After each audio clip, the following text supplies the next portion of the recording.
Welcome to the print. My name is Amana Begam. So this week I have written article on Uttarakhand government's decision to bring UCC and how I see it in a very positive light. I know there are certain provision which can be discussed further and improved um, according to the further discussion. However, when I see it from a perspective of Muslim women as Indian Muslim women, and I am the one of them. I'm so happy that finally Muslim women can get equal right and will not be treated as a second-class citizen anymore further. And I hope this doesn't remain in the boundary of one state, and we can see this initiative getting taken by the other state as well, and maybe someday on a central level. So also the other point is that why scheduled tribe is not included in this bill. And as I said, like this can be reformed or rectified by the further discussion step by step. While I have been speaking for the Uniform Civil Code for very long, I have covered the different aspect in this article, like how the other leaders who so-called Muslim leader or the organization like All India Muslim Personal Law Board are opposing this bill and trying to portray themselves as the voice of Indian Muslim. First of all, I would mention the name of Asaduddin Owaisi, and he made this bill into this communal debate. He turned this bill into this communal debate of Hindu and Muslim unnecessarily, because the rule of this bill will be applied to both community, every community, regardless the identity. However, his argument is that the UCC seems like an imposition of Hindu bill code. However, he wouldn't mention that Hindu bill code has gone through so much reform already that it looks like already very logical bill which will be included by the UCC. It looks similar to UCC bill. That is the reason that Hindu bill code looks similar as a UCC. It has nothing to do with the imposition of Hindu bill code on everyone. And the other point of Hindu undivided family tax relaxation, I think that comes into different department, not into the law of into another, not into the civil, basically, law matter. Another point he made that according to the constitution, he has right to practice his religion, his culture, and who is stopping him to practice his culture or religion? There is nowhere written that to be a Muslim or to practice your religion, you have to follow Sharia.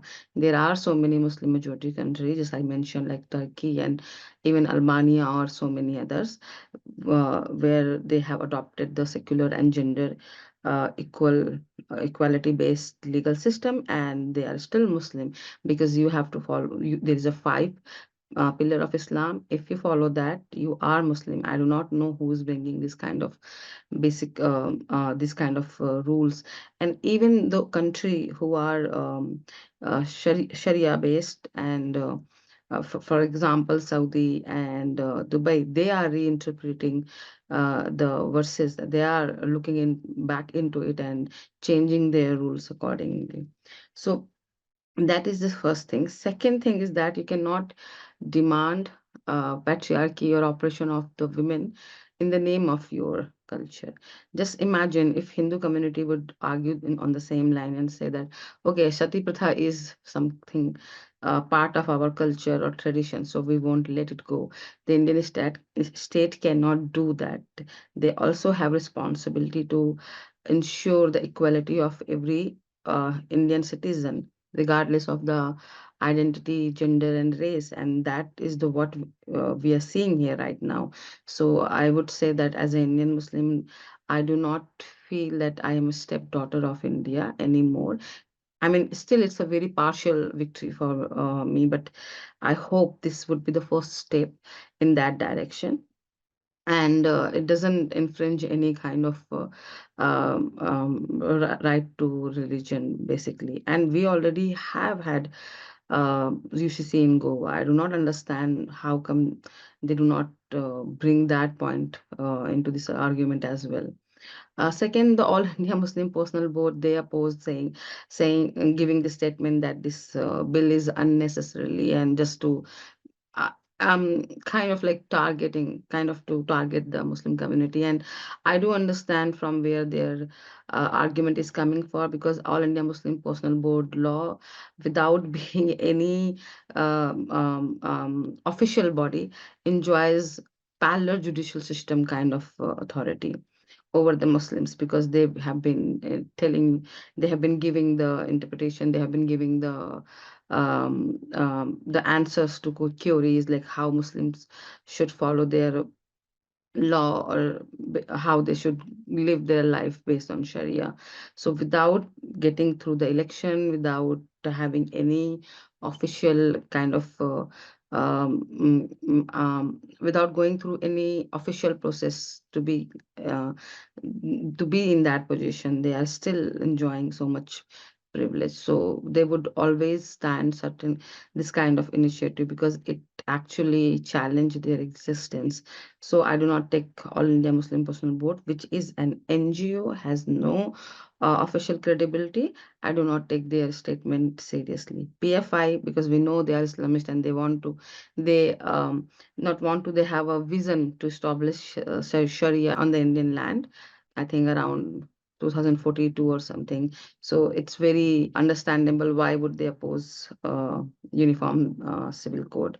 So I just covered those voices and how they are not the representative of Indian Muslim, especially Indian Muslim women, because you can clearly see the survey based on a survey done by the Bharatiya Muslim Mahila Andolan, which they conducted in the 10 state, and the 90 more than 90% women, the ordinary common women. I'm not talking about those activists and those careerists. I'm talking about the simple Indian Muslim women who are living their life. They said that they do not want polygamy to be practiced. They said that it would be far better if law get codified for them, and they feel they would be more safe if that happens. So the Muslim women are speaking up for themselves. There is a survey if you really wish to know, and we do not need this kind of spokesperson to speak on behalf of women. For more such a video, please go and watch the print. Thank you.